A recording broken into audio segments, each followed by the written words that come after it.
Vous écoutez France Culture.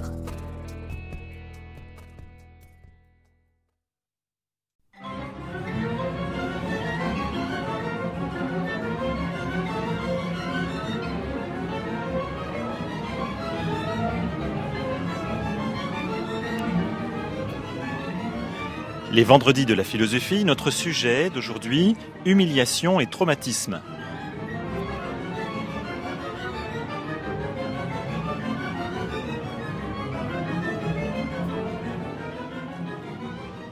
Les évocations de la souffrance ne cessent d'investir nos sociétés et nourrissent aussi bien les catégories psychiatriques que le débat juridique sur les victimes. La notion de traumatisme justifie ainsi de nouveaux usages dans la gestion des malheurs, qu'il s'agisse des accidents collectifs ou des oppressions politiques. Mais la douleur psychologique ou le sentiment d'humiliation sont-ils universels au point de devenir des vecteurs d'identification ? La mémoire des traumatismes peut faire l'objet d'une instrumentalisation qui masque la complexité des expériences et des histoires au profit de la seule émotion. Plus grave encore, la surenchère compassionnelle ne discrimine-t-elle pas de bonnes et de mauvaises victimes ? L'analyse du traumatisme comme construction sociale est un enjeu philosophique et éthique. Elle permet d'évaluer le seuil d'indignation à partir duquel se trace la frontière entre l'humain et l'inhumain.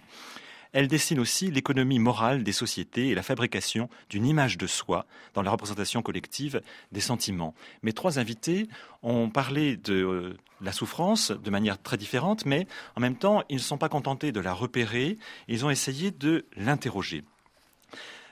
Esther Benbassa est directrice d'études à l'École pratique des hautes études. Richard Eschmann est psychiatre et anthropologue, médecin-chef de l'Institut Marcel Rivière.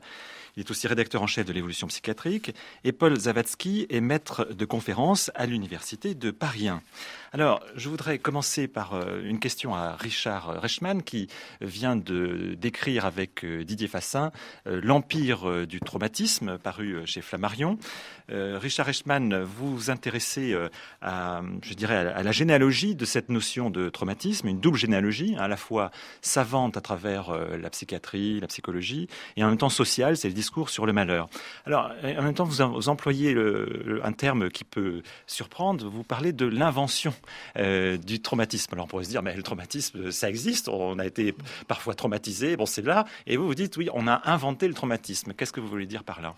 Oui, ce qu'on veut dire par là, par invention du traumatisme, c'est qu'il est vrai que pendant un certain nombre d'années, on avait reconnu l'existence de traumatisme, encore que ça ait toujours été quelque chose d'assez difficile à authentifier. S'agissait-il d'un trouble neurologique qui ne se manifestait pas d'un point de vue neurologique ou d'un trouble psychiatrique.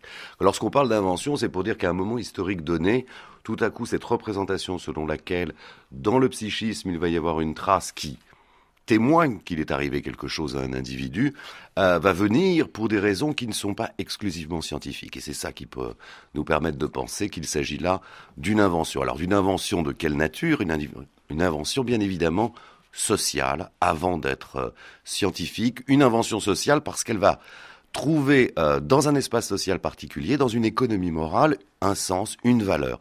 Alors, en faisant la généalogie, on se rend compte que justement, au début de la naissance du traumatisme, c'est une valeur extraordinairement dépréciée. Celui qui est traumatisé est un homme déprécié. À partir des années 60, celui qui est traumatisé va devenir le référent d'une certaine forme d'humanité. Et c'est ce moment-là que nous essayons d'analyser et ses conséquences, en partant du principe que finalement, si aujourd'hui, pour reprendre le thème de votre émission, la souffrance a une telle reconnaissance sur la place publique, notre enjeu n'est pas de savoir si finalement, quand je dis notre enjeu, c'est Didier Fassin et moi, puisque nous avons écrit ce livre ensemble, n'est pas de savoir si finalement il y a plus ou moins de souffrance, mais pourquoi, aujourd'hui, cette notion permet d'expliquer un certain nombre de choses qu'auparavant, elle était totalement incapable d'expliquer.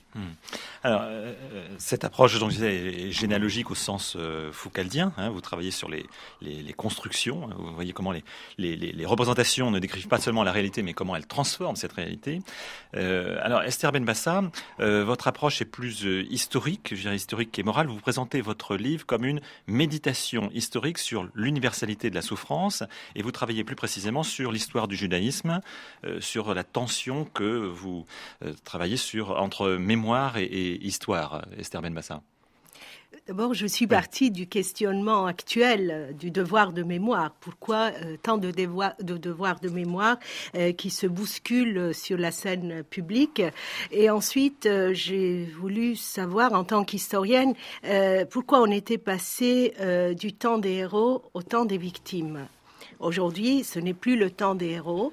On valorise, comme M. Reichmann l'a dit, on valorise le traumatisme, mais aussi la victime. J'ai voulu reprendre le modèle juif, puisque c'est ce paradigme qui est imité ou emprunté par les différents groupes qui revendiquent le devoir de mémoire, souvent légitime, puisque c'est une étape. Et je suis remontée jusqu'au début du monothéisme, donc le premier monothéisme étant le judaïsme, pour savoir si la souffrance était si présente. Moi qui suis tout à fait mécréante, je me suis rendu compte que finalement, comme on le sait, toutes les religions essayent de répondre à cette grande question qui est comment l'innocent souffre. Alors, là, j'ai regardé les sources bibliques, les sources scripturaires, et cette souffrance est présente. Mais en même temps, je me suis rendu compte qu'en dehors de ce schéma qui est celui du péché, châtiment et rédemption, il y a toujours l'espoir, puisque la religion ritualise la souffrance, la situe à des dates précises de l'année du rituel, et ainsi on peut passer à l'étape de l'espoir toujours dans l'année. Dans l'année, il y a des moments où on commémore toutes les catastrophes, tous les malheurs. Et ensuite, j'ai pu constater que dans la longue durée, pour une société minoritaire dispersée et exilée comme la communauté juive, là, le souvenir des persécutions endurées avait servi de ciment au groupe. Et ainsi, bien sûr, j'ai pu remonter le temps et revenir jusqu'à maintenant. Et ma question reste toujours ouverte. Pourquoi la souffrance, mais aujourd'hui une souffrance sans réponse? Alors, c'est sans espoir. Oui. On va discuter de ça. Je veux d'abord que chacun présente un petit peu son approche. Alors, Paul Zawadzki, vous avez, entre autres, un de vos travaux, publié dans ce livre qui s'appelle « Le sentiment d'humiliation », un texte qui témoigne d'une approche, je dirais, à la fois philosophique et sociologique des sentiments. Vous remarquez effectivement que le domaine moral est un petit peu sous-évalué, ou en tout cas, bon, c'est vrai, quand on dit une sociologie des sentiments, ça peut prêter à sourire. On se dit, voilà, comment on peut rendre compte de ça? Mais c'est quand même un donné qui est sous-évalué. Alors, comment effectivement rendre compte des sentiments, de ce qu'on ressent, ou bien du discours sur le sentiment? Est-ce que vous pourriez nous dire quelle est votre approche du sentiment d'humiliation ou de sentiment de l'indignité? Oui, c'est vrai que il me semble que les sciences sociales, et notamment en France, ont très largement dévalué la place, le rôle des sentiments, et d'une manière plus générale, la réflexion à la fois sur la subjectivité et les valeurs. Bon. C'est une autre question, je ne voudrais pas l'aborder ici. Enfin, il y aurait beaucoup à dire sur les rapports entre la philosophie et la sociologie en France, qui me semblent très conflictuels et excessivement conflictuels. Oui, ils le sont devenus, parce qu'à un moment donné, ils ne l'étaient pas du tout. Très exactement, et je suis bien placé pour en parler, compte tenu du département de sciences politiques dans lequel je travaille et dans lequel la philosophie, effectivement, se trouve marginalisée. Mais ça, c'est une autre question. S'agissant de ce livre, je pense que la plupart des auteurs qui ont travaillé ont essayé de cerner le sentiment d'humiliation, et le sentiment, si nous avons tenu à parler du sentiment, c'est que le sentiment se situe précisément à la rencontre entre une dimension émotionnelle et une dimension significative. Autrement dit, dans le sentiment, il y a à la fois de l'émotion et du sens. La dimension émotionnelle renvoie directement à du psychique, à de l'anthropologique. Je crois qu'il ouvre sur une dimension universelle. La dimension significative, la dimension de sens, elle renvoie à une dimension sociale, historique, politique.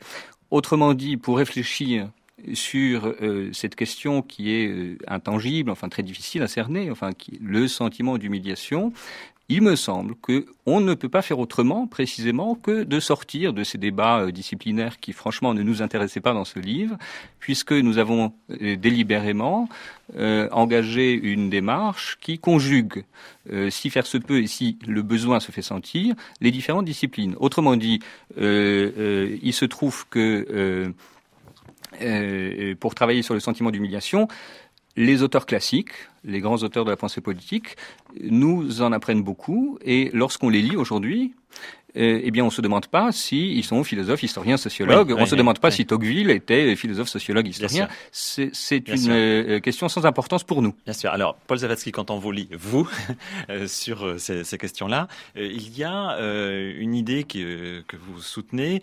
J'aimerais bien qu'on en discute tout de suite. C'est-à-dire, est-ce qu'on peut considérer la souffrance comme universelle ou bien n'y a-t-il que des souffrances singulières, y a-t-il, alors bon, dans votre propos, y a-t-il une universalité du sentiment d'humiliation, et vous dites qu'il y a des variantes sociales, évidemment. Alors, du coup, comment on peut évaluer ce sentiment ou ces expressions? Il y a des différences d'échelle, évidemment, selon les sociétés plus ou moins égalitaires qui font que, voilà, là, on a l'impression d'être victime ou humilié par rapport à un référent qui n'est pas le même selon les cultures et les sociétés.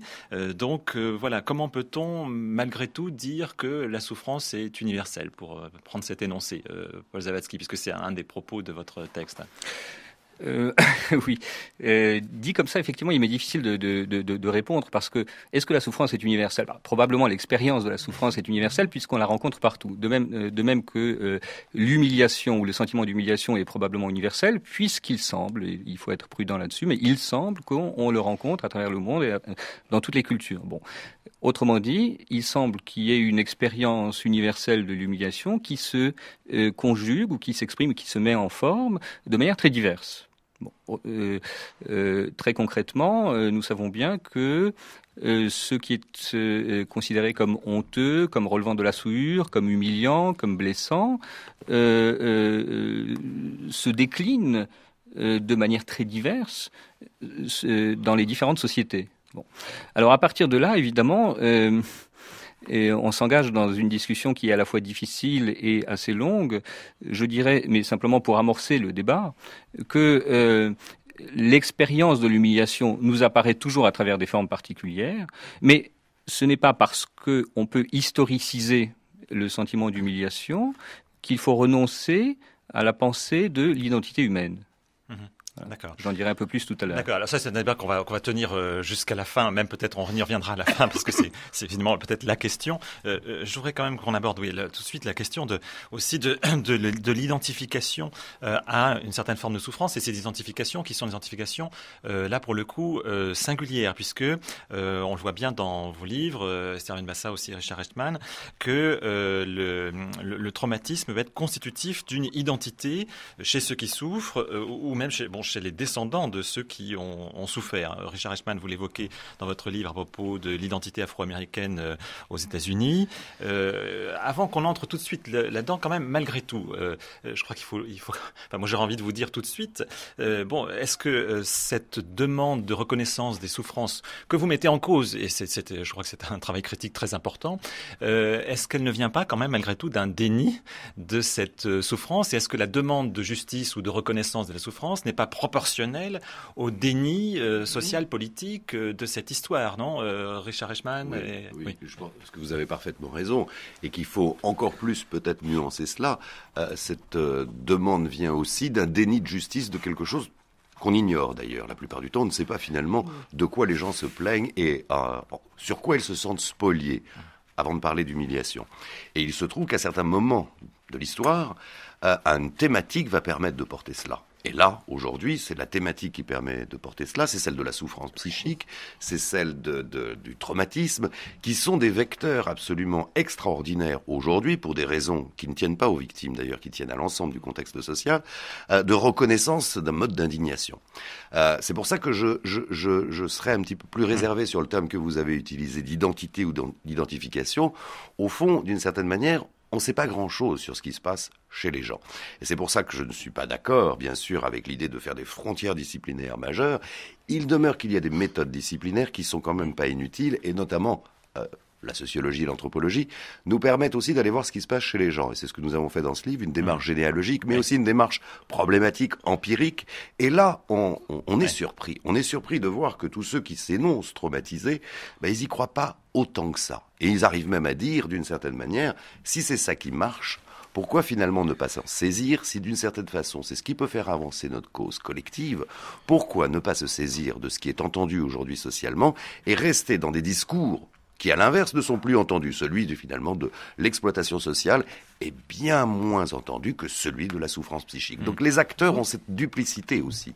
Alors évidemment, là, ça nous amène au livre d'Esther Benbassa, La souffrance comme identité, chez Fayard. Vous êtes dans un rapport très critique justement à cette obsession, vous dites, de la commémoration. Vous dites, parce que c'est d'actualité, dès le début, qu'il y a une sorte de rhétorique vide de la commémoration, par exemple à propos de la reconnaissance de l'esclavage. Nous sommes la semaine prochaine, le 10 mai, il y aura une grande cérémonie de reconnaissance de l'esclavage. Il me semble que c'est quelque chose d'ailleurs d'assez important, où il y aura au Quai Branly, au musée du Quai Branly, par Édouard Glissant, ce rappel, cette fondation aussi de la reconnaissance. Vous dites, ça n'améliore rien à la situation des Noirs, mais malgré tout, on peut voir que c'est très important aussi quand même après, justement ce que je disais, c'est-à-dire après le déni. C'est comme quand on a dénié aussi dans l'histoire de France la participation de la France à la déportation des Juifs. Le fait que, il y a eu une reconnaissance de la complicité de l'État français par Jacques Chirac, ça a été un moment quand même fort. Alors vous êtes dans un rapport assez critique puisque vous dites oui, trop de commémoration, le mémorial de la Shoah édifié en 2005, etc. Donc vous dites c'est un lieu de culte. Pourquoi cette volonté de...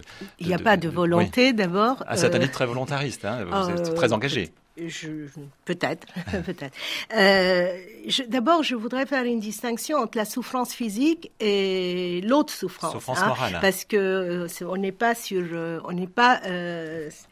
au même niveau, et la représentation de ces souffrances n'est pas la même dans une société où la souffrance a pris tant de place. La souffrance physique a très peu de place. On ne peut plus parler de la mort ni de la maladie. Quand on parle, vu qu'on se sent immortel, on voudrait l'être. Ces souffrances n'ont pas tellement leur place. On parle vraiment là de toute une série de souffrances qui sont sociales, morales, etc. Et aujourd'hui, moi, en tant qu'historienne, je parlerai d'un déni d'histoire. Ces mémoires sont dans la revendication parce qu'il y a eu aussi un déni d'histoire longtemps. Vous avez parlé de la déportation. On a attendu quand même 1995 pour que Jacques Chirac fasse ce discours. Pour l'esclavage, on a attendu récemment, l'année dernière, pour qu'il y ait une journée de commémoration. Mais il faut d'abord peut-être voir aussi en quoi ces souffrances sont singulières, mais en quoi aussi les devoirs de mémoire sont devenus universels, parce que les uns suivent le paradigme de l'autre. Il y a, quand on regarde, on décortique le discours, on trouve les mêmes mots, même les fondations de représentation de ces groupes s'imitent les uns les autres. Regardez, le CRAN, qui est l'organisation des Noirs de France, a pris le nom qui s'associe le plus au CRIF, n'est-ce pas? C'est très proche. Il y a quand même des paradigmes qui sont devenus universels. Alors, en ce qui concerne le GDN, je ne suis ni engagée ni autre chose. J'ai analysé l'histoire de la souffrance en monde juif et je suis arrivée à me poser la question, puisque le génocide a été le paroxysme de cette souffrance. En quoi aujourd'hui... Oui, je vous cite, parce que vous n'êtes pas engagé, mais quand même, malgré tout, vous avez des formules très percutantes. Vous critiquez ce que vous appelez l'ère des repentances, par exemple, à partir du moment où Willy Brandt s'agenouille devant le ghetto de Varsovie en 70, vous dites jusqu'à Jean-Paul II, et vous avez une critique quand même ouvertement, une critique de ces commémorations récurrentes, je vous cite, de cette accumulation qui témoigne d'une abdication de l'histoire. Et vous, par exemple, sur le mémorial de la Shoah, vous dites, c'est devenu un lieu de culte qui est en contradiction avec la laïcité française. Pourquoi c'est un lieu de culte? C'est vraiment un lieu de culte? Les lieux de culte modernes. Les lieux de culte modernes, et je ne parle pas, quand je parle des Juifs, je parle des Juifs qui n'ont plus de pratique. Je ne parle pas des autres parce qu'ils n'entrent pas du tout dans la même réflexion sur la souffrance. Et peut-être que aussi, quand on se pose cette question que sont posées les Juifs au XIXe siècle, en quoi suis-je juif quand je n'ai plus de pratique? Alors c'est à ce moment-là que, d'ailleurs, on voit très bien dans l'évolution des choses, après la guerre, il n'y a pas eu ce devoir de mémoire, parce que ceux qui revenaient de la déportation voulaient se construire, reconstruire, refaire leur vie, et c'est à un moment historique précis quand même que le devoir de mémoire revient.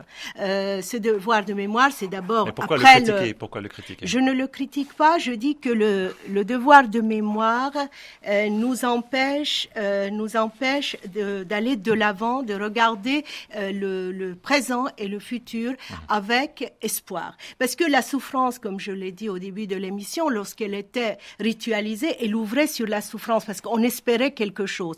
Mais de cette souffrance qui est devenue un marqueur identitaire, est-ce qu'on peut espérer quelque chose? C'est ça le problème. Et je dis que la mémoire peut transmettre, bien sûr, mais combien de générations? Est-ce qu'il ne faut pas, à un moment donné, laisser à l'histoire ce devoir de transmettre et de ne pas faire de cette mémoire quelque chose qui soit constitutif? Bien sûr. Alors on sent bien que l'enjeu, ça, je pense que pour le psychiatre ici présent, c'est clair, c'est de convertir cette mémoire de la souffrance en un projet, et de pas la fixer. Ça, on est bien d'accord. Mais en même transmettre temps, historiquement, parce que les êtres humains transmettent. Mais la transmettre justement par un travail effectivement sur cette mémoire. Où toutes les mémoires seraient ensemble quand même. Alors ça, on va y venir. On va y venir. Mais je reviens quand même sur un certain nombre de formules, puisque vous prononcez contre ce que vous appelez l'histoire lacrymale qui fonde la communauté juive sur la souffrance. Le terme n'est pas de moi. Il a été utilisé en 1928 par le premier grand historien américain juif, Salo Wittmeyer-Baron, qui a attribué cette qualification à l'histoire telle qu'elle a été écrite au XIXe siècle, la Leidengeschichte Alors du je vous cite plus XIXe précisément. Alors une phrase qui est vraiment de vous. Vous dites: l'Holocauste est une religion de la souffrance qui a été adoptée par les masses juives imperméables à l'historicisation. Donc les masses juives, vous dites. J'aimerais vous interroger. Les masses juives non pratiquantes, je le dis tout de Oui. Donc sur cette question de, alors ce que vous appelez Holocauste. D'ailleurs, on ne va pas revenir sur ce débat parce que c'est un débat qui est largement entamé depuis longtemps, mais malgré tout, ça pose un peu problème parce que vous dites donc tantôt Holocauste, solution finale, qui est le terme nazi, génocide, catastrophe. Auschwitz, vous employez tous les mots sauf Shoah d'ailleurs, sauf le mot de Lanzmann. Il est utilisé. Oui, mais enfin vous le critiquez très fortement. Alors que les autres, vous les employez, tantôt l'un, tantôt l'autre. Peut-être on peut dire. Est-ce que c'est pas un problème historiquement de ne pas choisir un terme Non, puisqu'il y a eu au début. Surtout qu'en même temps vous dites l'Holocauste devrait être reconnu pour ce qu'il est. Donc si vous avez une définition de ce qu'il est. Si vous savez ce qu'il est, vous, ce n'est pas forcément évident, comment se fait-il que vous ne donniez pas un nom puisque vous affirmez que vous savez ce qu'il est? Écoutez, vous me... Non, c'est une question notionnelle. C'est une question notionnelle. Moi, en tant qu'historienne, je sais que c'est un génocide. Si on veut utiliser un mot plus proche, disons, de l'émotion, on peut utiliser tragédie, mais c'est un génocide qui a été commis à un moment précis de l'histoire, après la montée du nazisme, avec une idéologie précise. Tout ça, les historiens le savent. C'est pas... Je n'ai rien à ajouter à ça. Pour vous, le mot, c'est génocide, alors? Attendez. Si vous me permettez, Shoah signifie en hébreu désastre causé par la colère divine. Je ne crois pas que les Juifs ont été tués parce que... mais vous employez le mot Holocauste. Oui, mais laissez-moi vous définir les mots. C'est religieux aussi, Holocauste. Non, le Holocauste, en anglais, Holocauste est une traduction qui a été donné en 1953 par le ministre de la Culture de l'époque. Il a fait traduire Shoah en Holocauste. Holocauste dans le sens de sacrifice est typiquement spécifique au monde catholique, et il a été utilisé dans ce sens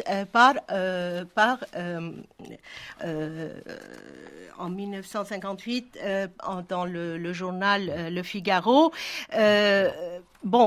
Attendez, génocide, c'est un mot juridique. Alors, j'utilise tous ces mots parce que les Juifs eux-mêmes, en yiddish, utilisaient le mot khurban après la Shoah. Donc, j'essaye d'utiliser tous les mots qui ont été utilisés. Donc, moi, je n'ai pas une préférence. Pas, hein? Non. D'accord. Oui, Richard Reichmann. Oui, ce que je trouve tout à fait intéressant dans ce que souligne Esther Benbassa, c'est cette dimension selon laquelle, à un moment, un certain nombre d'événements vont être réinterprétés dans une mémoire collective.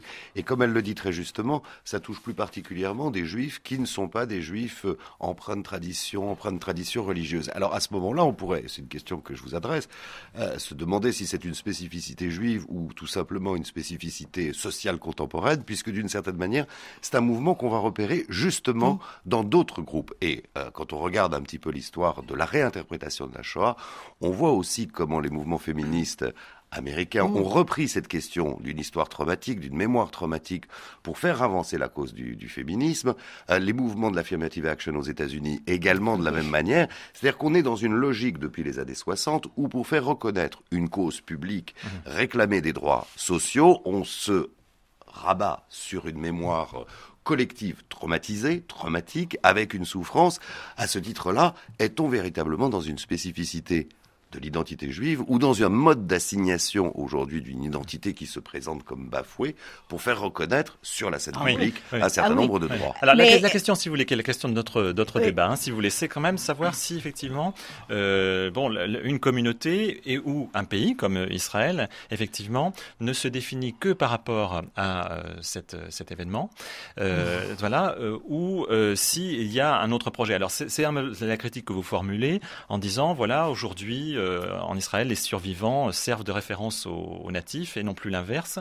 Ce qui d'ailleurs, entre parenthèses, paraît un petit peu peut-être contesté par ce qui se passe. Ce matin, il y avait chez Ali Badou, l'ambassadeur d'Israël aussi, on évoquait le fait que aujourd'hui, les rescapés se sentent un petit peu oubliés. Il y a le problème de pension, de versement de pension, etc., qui fait que justement c'est une mémoire qui n'est plus aussi fondatrice par rapport à l'État d'Israël. Alors vous avez plutôt l'impression, vous dites plutôt qu'il y a une sacralisation de plus en plus énorme de la souffrance, que même ceux qui rendent compte de la Shoah, par exemple, puisque vous en prenez à Claude Lanzmann, il y a une fixation, alors que il y a eu aussi chez Claude Lanzmann des films comme Sobibor ou Tzahal, où on a une autre image justement du juif victime. On a une image aussi du juif qui peut être héros, ou bien qui peut être, en tout cas, qui a des projets politiques qui ne sont pas ceux simplement de la reconnaissance de sa souffrance. Esther Benbassa. D'abord, j'ai oublié lorsque j'ai cité l'article du Figaro, j'ai oublié de dire que c'était Mauriac. Ça s'est envolé de ma mémoire. D'ailleurs, je tiens à dire que M. Lanzmann ne connaissait pas le sens de Shoah avant. Il le dit. C'est pour son étrangeté qu'il l'utilise. Là, qu'on ne paye pas les pensions, ça n'a rien à voir. Écoutez, en Israël, au début de la fondation de l'État d'Israël, on a fait une plus grande place aux héros. C'était normal, il fallait construire cet État et on a mis en avant les héros et on n'a pas eu assez d'empathie pour les survivants. C'est tout ça, et je ne suis pas la première à le décrire. C'est après le procès Eichmann que le survivant viendra au devant de la scène. Et c'est à ce moment-là que le témoignage sera de plus en plus sacralisé. Mais ce n'est qu'après la guerre des 6 jours qu'on rentre dans un autre enjeu. Et c'est là qu'au lendemain de la guerre des 6 jours, un ministre travailliste comme Abba Eban dira rendre les territoires, se revenir aux frontières d'Auschwitz. Ensuite, dans les années 70, lorsque le Likoud, le parti de droite, arrivera au pouvoir, le le génocide, la Shoah seront récupérés de plus en plus pour être associé à la sécurité d'Israël. Sans sécurité, c'est un Auschwitz possible. Et là,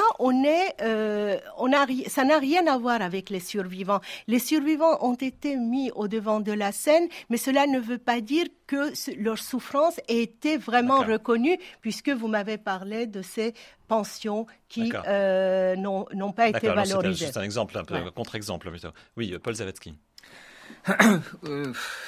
Oui, là, je pense qu'il y aurait beaucoup à dire parce que Esther Benbassa a abordé beaucoup de questions qui sont graves, qui sont profondes, et à mon avis, on les a abordées évidemment trop vite. Sur le devoir de mémoire qui, en quelque sorte, inhibe ou occulte l'espérance, enfin, je n'en crois rien parce que peut-être on pourrait rappeler le mot de Gusdorf, Georges Gusdorf, qui disait que le souvenir n'est que l'envers de l'espérance. La mémoire n'est pas tournée vers le passé, enfin pas davantage que la conscience historique. La mémoire est toujours intentionnelle, elle vise évidemment un projet, elle relève d'une intention. Je crois que le devoir de mémoire, à vrai dire, ça fait au moins une dizaine d'années qu'on a critiqué cette expression, c'est-à-dire qu'il y a même eu des thèses entières sur le devoir de mémoire. Faut-il considérer le devoir de mémoire comme un impératif catégorique ? Évidemment non.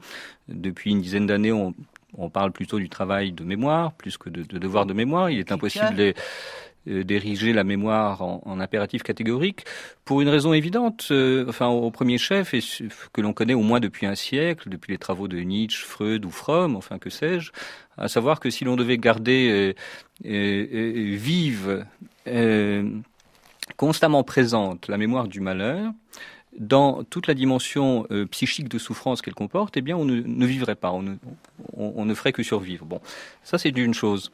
Si je regarde, par exemple, des institutions comme le mémorial de la Shoah, il me semble que ces institutions sont évidemment pratiquent la conscience historique. Elles ne pratiquent pas autre chose. Je veux dire, elles font des conférences auxquelles participent des historiens, des sociologues, enfin bref, des universitaires.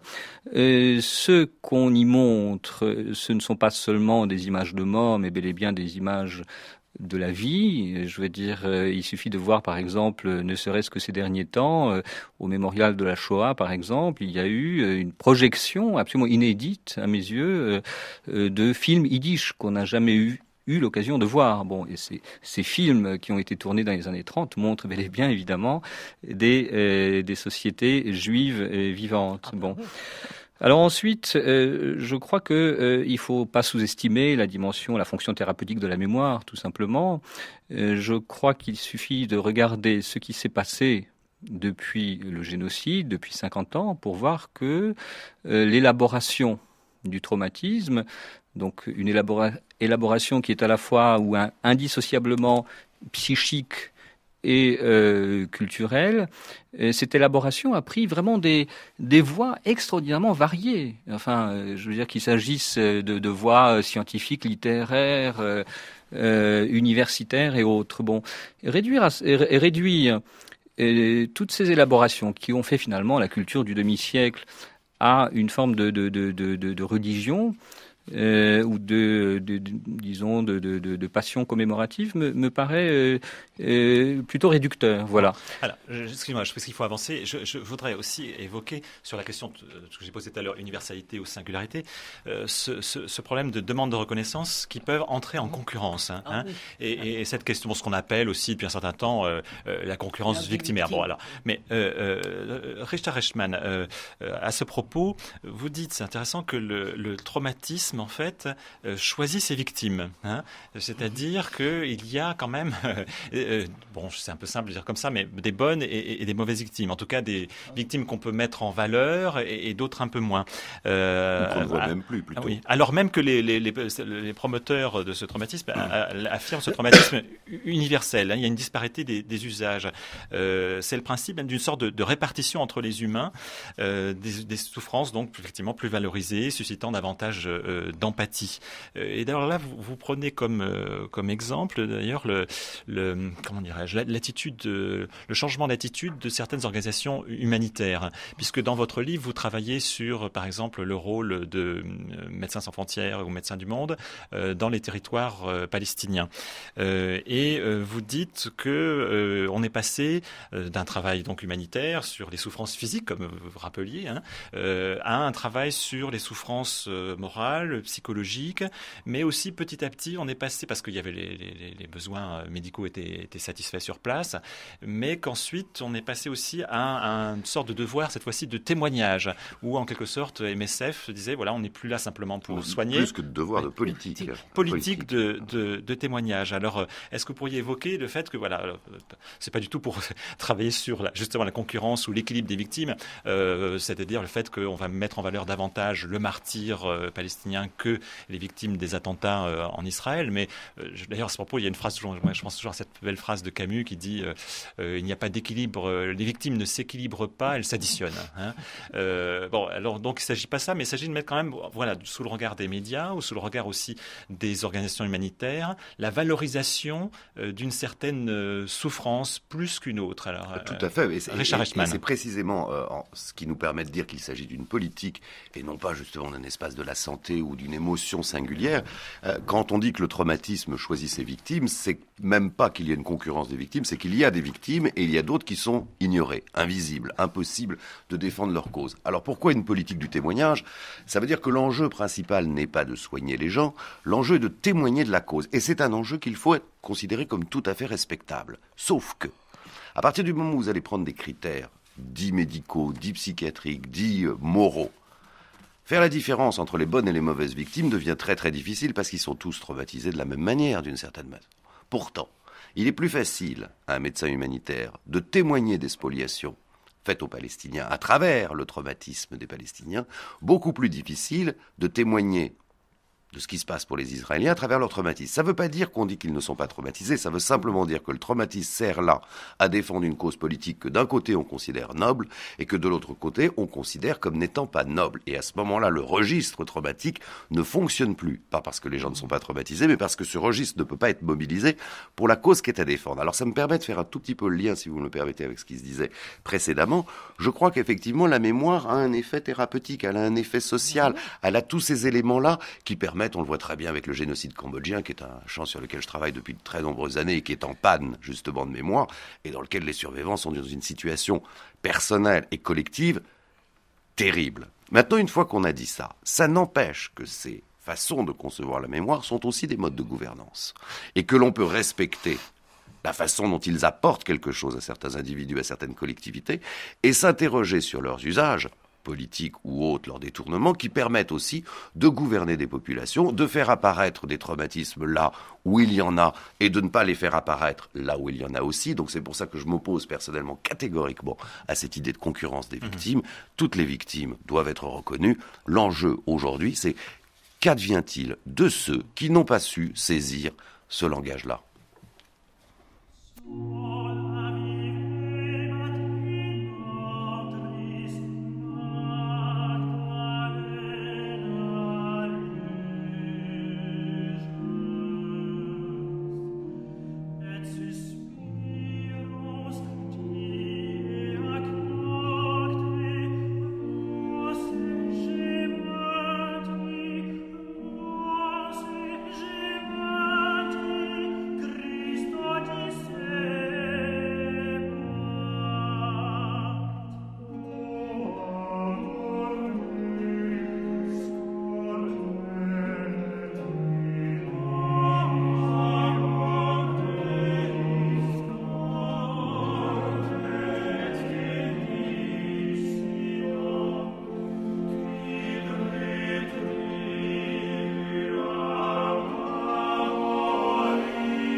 Nous reprenons les vendredis de la philosophie sur le sujet humiliation et traumatisme.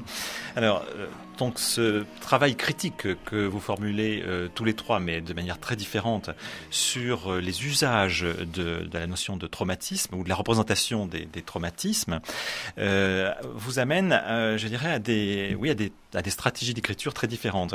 Esther Benbassa, de votre livre, qui est donc, vous dites, un livre historien, mais qui est aussi un livre très engagé, donc vous amène, enfin cette critique vous amène à un travail, je dirais, un peu de révision de l'antisémitisme, à partir peut-être précisément d'une volonté de rééquilibrer ou d'universaliser ou de refaire une évaluation des souffrances de toute victime.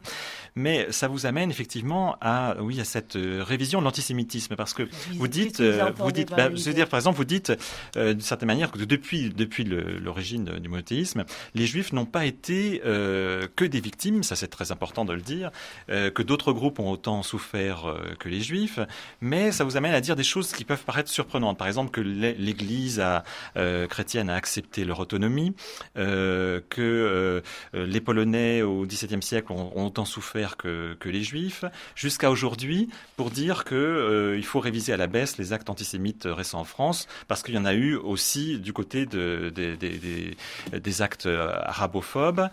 Alors ça, on va pas se lancer en discussion historique parce qu'il faudrait dire...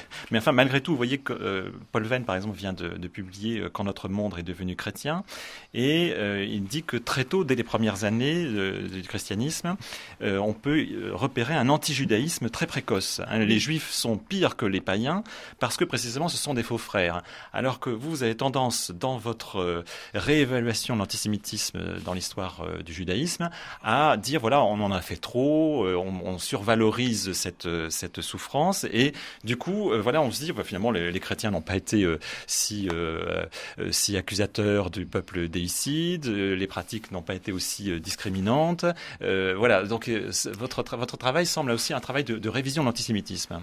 Non, je ne fais pas de révision de l'antisémitisme, je n'accepte pas votre terme, ce n'est pas le cas. Je voulais vous dire que je ne réduis pas l'histoire aussi simplement que vous. Je me sers, n'étant pas médiéviste, je me sers des travaux des médiévistes comme Cécile Roth, Baron, Ismar Schorsch, qui ont enfin, il y a peu de notes dans votre livre. Hein. Oui. Il y a 1600 items. Par rapport à, je sais pas, à d'autres livres. Enfin bon, on n'est pas dans une émission. Moi, je veux essayer de mettre en jeu, mettre en cause. Non, je veux essayer de vous faire parler la partie de votre point de historique, vue. vous me la laissez quand même parce que je connais mon métier. Enfin, moi, j'ai lu Paul Venn aussi, qui n'est pas forcément une mauvaise référence. Écoutez, l'histoire au début du XXe siècle, l'histoire écrite, l'histoire lacrymale écrite au XIXe siècle par Gretz et d'autres a été critiquée. Alors, dans cette critique, on démontre que le cas du juif n'était pas, la situation du juif n'était pas pire que celle du serf, et que les juifs, s'ils ont souffert d'antijudaïsme, en même temps, parce qu'ils étaient les témoins de la véracité du message du Christ, ils devaient continuer à exister. Donc, pour cette raison, l'Église, souvent d'ailleurs, lors des croisades ou des persécutions, ont défendu les Juifs pour des raisons peut-être qui ne sont pas bonnes, mais on ne peut pas imaginer que l'histoire d'un peuple ait été qu'une histoire de souffrance seulement. Hein? Bien sûr. Ça, aucun peuple n'aurait subsisté. Mais vous deuxièmement, sous-évaluez du coup. Ça vous amène à... Je ne sous-évalue pas, je cite les travaux de ces historiens. Et quant à l'antisémitisme, je dis qu'on ne peut pas se définir par rapport à l'antisémitisme seulement. Je ne suis pas d'accord avec la vision du juif de Sartre, qu'on serait juif seulement parce qu'il y aurait de l'antisémitisme. On est juif pour des raisons beaucoup plus positives. Et lorsque je parle de l'antisémitisme, je le mets dans un contexte et je dis que l'existence des Juifs en France et en Europe ne se réduit pas aujourd'hui à l'antisémitisme ambiante que je réévalue sans négliger. Je voulais... Attendez, il faut laisser parler tout le monde. Oui, aussi, mais une seconde. Je voulais répondre je suis seulement... désolé parce qu'il faut qu'il y a plein d'autres questions, mais donc moi je vais sur cette question de revoir l'histoire, dans le sens de Reichmann revoir l'histoire de l'antisémitisme. Paul Zawadzki, qui n'a pas parlé depuis un moment. Là, de nouveau, je ne sais pas quoi en penser, parce que c'est vrai que vous citez Baron, d'ailleurs, c'est pas 28, mais 38, mais... Non, c'est 28. L'article de Baron Non, c'est une conférence qu'il a fait en 38 et publiée en 39. Simplement, je l'ai relu hier soir, mais peu importe. Je veux dire, il faut d'abord souligner que c'est un article qui a été écrit avant la guerre. Bon. Ensuite, Baron... Il a écrit après la guerre en 64. Est-ce que je peux finir? Voilà. Ensuite, Baron a quand même des héritiers intellectuels qui sont assez connus. Parmi lesquels, par exemple, Yerushalmi et tant d'autres. Bon, ça fait belle lurette que ces gens en appellent, par exemple, à faire une histoire de l'espoir juif. Enfin, par exemple, ce n'est juste qu'un exemple. Si vous prenez les histoires des Juifs qui ont été publiées au cours de ces dernières années, elles sont loin d'être lacrymales, enfin très très loin. Il y en a une qui va paraître, à l'usage d'ailleurs des profs du secondaire. C'est un livre collectif qui fera 600 ou 700 pages. Très franchement, il ne s'est réduit en rien à l'histoire lacrymale. C'est l'histoire du 19e qui était lacrymale. Voilà. Oui, mais bon, voilà. Alors, si vous voulez, j'aimerais simplement qu'on revienne quand même à des questions de fond qui nous ont réunis ce matin, par-delà ces questions idéologiques. Je voudrais dire simplement que sur la question des victimes, dont parlait tout à l'heure Richard Reichmann, la question des instrumentalisations ou des usages de la souffrance est évidemment tout à fait intéressante. Je pense qu'à l'arrière-plan, il faut rendre compte d'une transformation sociétale ou anthropologique extraordinairement profonde, qui est finalement l'avènement des sociétés démocratiques en tant que ces sociétés nous amènent à nous penser nous-mêmes, à penser les autres et à penser le monde de manière tout à fait différente. Et précisément, s'il y a un auteur qui nous en parle d'une manière extraordinairement convaincante et profonde, c'est Tocqueville. Dans l'ouvrage que nous avons fait, il y a un article entier sur la question de la similitude chez Tocqueville. L'une des transformations les plus centrales qui accompagnent, disons, la naissance des sociétés démocratiques, c'est précisément le fait que nous ayons de plus en plus tendance à percevoir l'autre comme un semblable. Bon. Bien évidemment, cette similitude, la perception de l'autre homme comme un semblable, nous amène directement à nous identifier à lui dès lors que il est sa dignité est bafouée, dès lors que bon. Et bien évidemment que l'une des conséquences de cette transformation peut être le développement de quelque chose comme une sensibilité compassionnelle. Néanmoins, il faut faire très attention évidemment quand on la critique. À mon sens, si on critique les usages pervers de la compassion aujourd'hui, on a tout à fait raison. Il me semble que cette critique doit rester interne en quelque sorte, c'est-à-dire qu'un monde qui serait dépourvu de cette dimension compassionnelle ne serait tout simplement pas un monde démocratique, ne serait, à mon avis, plus un monde humain tel que un monde dans lequel j'aurais envie de vivre. Oui, je suis tout à fait d'accord avec ce qui vient de se dire, à une toute petite réserve près, Esther Benbassa, merci, qui consiste à dire que l'autre comme un semblable dès lors qu'il souffre. Et je crois que c'est une toute petite correction par rapport à ce que vous avez dit. C'est pas parce que l'autre est semblable qu'on va être dans une position compassionnelle vis-à-vis de sa souffrance, c'est l'inverse. C'est dès lors qu'on va pouvoir être dans une position compassionnelle vis-à-vis de sa souffrance, alors il va nous devenir semblable. Parce que l'autre, comme dit semblable, alors justement, il est en permanence là. Et si on regarde justement ce qui est en train de se mobilisé autour, parce qu'il s'est mobilisé autour du 11 septembre, vous aviez d'un côté une multiplicité de victimes dans le monde occidental, c'est-à-dire tous ceux qui avaient participé de près ou de loin avec la télévision à l'événement étaient des victimes, et pas justement dans un mouvement compassionnel, je souffre pour eux, ou de voir ce qu'ils ont, je souffre comme eux, j'ai vécu la même chose, et vous aviez l'autre monde, qui étaient ceux qui étaient hors champ de toute souffrance, qui étaient hors champ de toute possibilité d'identification. Et il y a donc, d'un côté, des possibilités de s'identifier à la victime dès lors qu'elle est souffrante. L'autre, alors juste encore un tout petit mot là-dessus, ce qui permet de faire une toute petite distinction par rapport au débat que vous avez eu tous les trois. Je crois qu'il est intéressant de distinguer ce qui serait une histoire pour soi des individus, une histoire des groupes pour eux-mêmes, et une histoire pour l'autre, c'est-à-dire comment la minorité peut se construire par rapport à l'autre.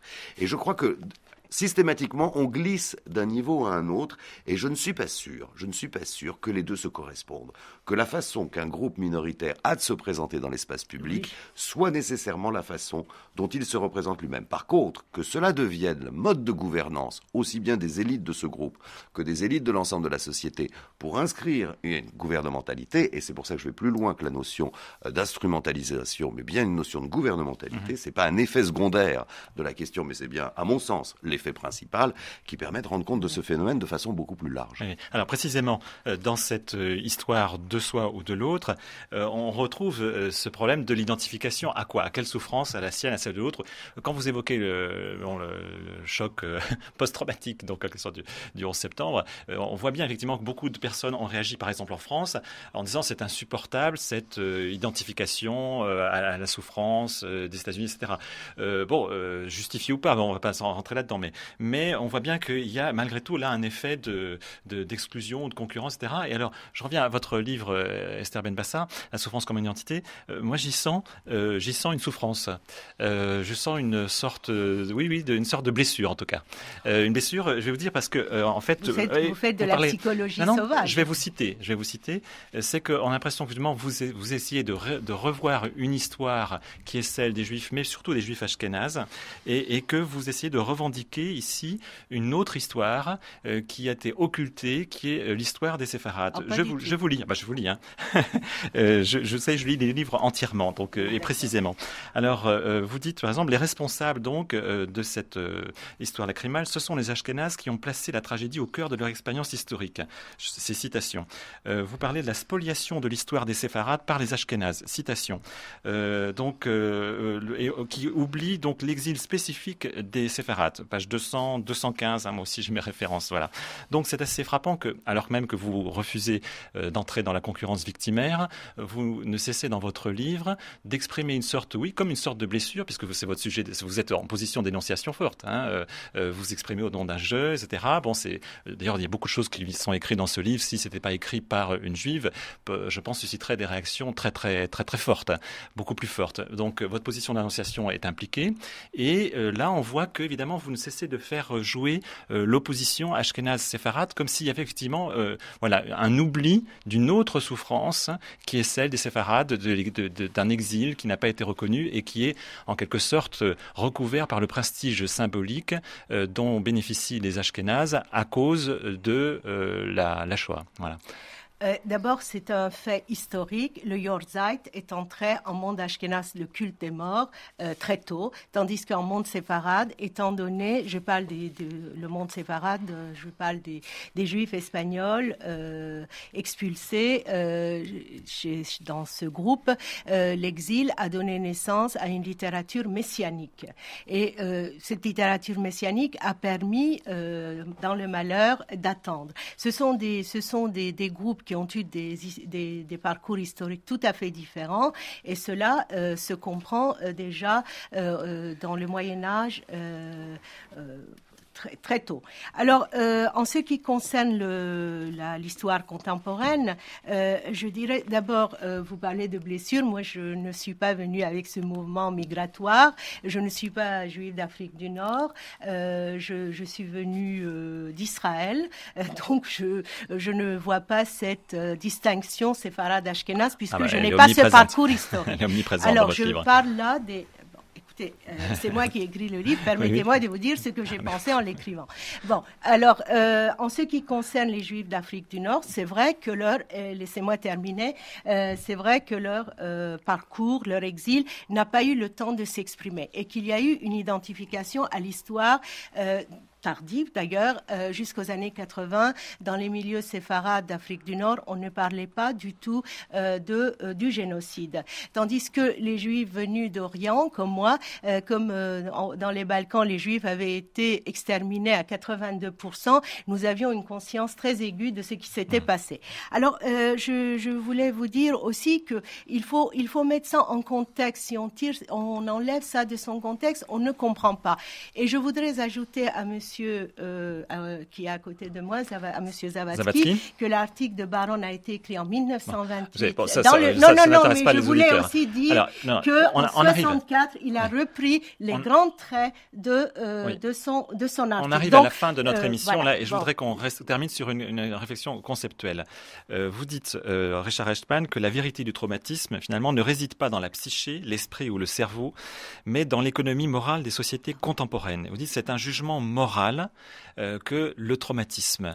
Alors, est-ce que vous pourriez justifier cette assertion quand même qui, à la fin, parce que vous avez une conclusion avec Didier Fassin très conceptuelle, donc est-ce que vous pourriez justifier cela On en a déjà un exemple dans ce que vous venez de dire, par rapport au 11 septembre, l'indignation vis-à-vis de la façon dont un certain nombre de personnes se sont senties, à juste titre ou pas à juste titre, traumatisées, devient un insupportable moral. C'est inadmissible de ne pas se sentir moralement touché par ce qui s'est passé. Alors que si on est dans des catégories d'un autre registre d'indignation, on peut être d'accord, pas d'accord, on est dans des principes d'énonciation qui ne sont pas, justement, simplement des principes moraux. Et on l'a bien vu autour de ce débat, aujourd'hui.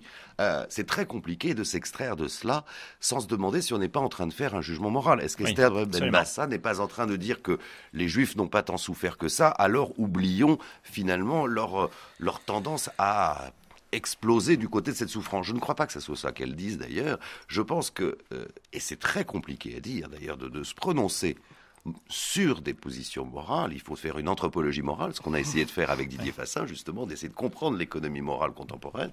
Au fond, qu'ils aient souffert ou qu'ils n'aient pas souffert, la question qui se pose, c'est pourquoi c'est ce registre-là qui devient si mobilisateur et que ce registre-là qui fait que quand on s'y oppose, on est dans une catégorie du mal et pas dans une catégorie du débat intellectuel classique. Alors, Paul Zawadzki, très rapidement aussi, parce que quand même, dans votre texte a une dimension aussi éthique. Pour vous, l'analyse de la souffrance, c'est aussi ce qui permet de mesurer donc le seuil d'indignation et qui témoigne de ce que c'est que finalement qu'être humain, c'est pas seulement donc revendiquer sa souffrance, mais aussi c'est être sensible à la souffrance de l'autre. La question de l'empathie qui était évoquée à un moment donné. Donc c'est une question morale aussi. Oui, non, écoutez, je pense que le cri d'indignation, effectivement, est un premier pas vers l'expression du sentiment de justice ou l'exigence de justice. Je crois qu'il faut prendre ce sentiment ou cette revendication de justice très au sérieux aujourd'hui et par-delà ces différentes instrumentalisations possibles. Et je dirais simplement, pour revenir à l'humiliation, on en a trop peu parlé, mais je dirais que l'humiliation précisément nous enseigne quelque chose. Le sentiment d'humiliation, il faut le prendre très au sérieux, et encore une fois, par-delà ces instrumentalisations, simplement parce qu'il nous dit quelque chose. Il y a une heuristique du sentiment d'humiliation, et à mon avis, le sentiment d'humiliation exprime la voix de la conscience blessée qui nous montre qu'elle se trouve dans une situation de servitude. Merci beaucoup. Je renvoie nos auditeurs à vos livres parce que le débat pourrait durer encore de nombreuses heures. Alors, Esther Benbassa, La souffrance comme identité, chez Fayard. Richard Rechtman, donc, avec Didier Fassin, L'empire du traumatisme, chez Flammarion. Paul Zawadzki, vous aviez publié, donc, Malaise dans la temporalité aux publications de la Sorbonne en 2002. Et là, on évoquait, donc, votre texte, le signe intérieur de la dignité blessée dans le sentiment d'humiliation. C'est un livre dirigé par Yves Deslois et Claudine Arroche. Je voudrais aussi signaler deux publications qui seraient des éléments à notre débat. La publication donc du livre de Menasseh Ben Israël, ou la pierre glorieuse de Nabucodonosor, ou la fin de l'histoire au XVIIe siècle, qui est présenté par Adas Lebel et Méchoulan. Et aussi, je voudrais signaler le numéro spécial de la règle du jeu sur Israël 40 ans après la guerre des 6 jours. Voilà, c'était les vendredis de la philosophie, présenté par François Noudenman, réalisé par Pierrette Perronneau et Bruno Niewdanski, avec la collaboration de Marianne Chasseur. Notre prochaine émission, ce sera la semaine prochaine, donc le 11 mai. Son sujet, femmes en tout genre, au pluriel.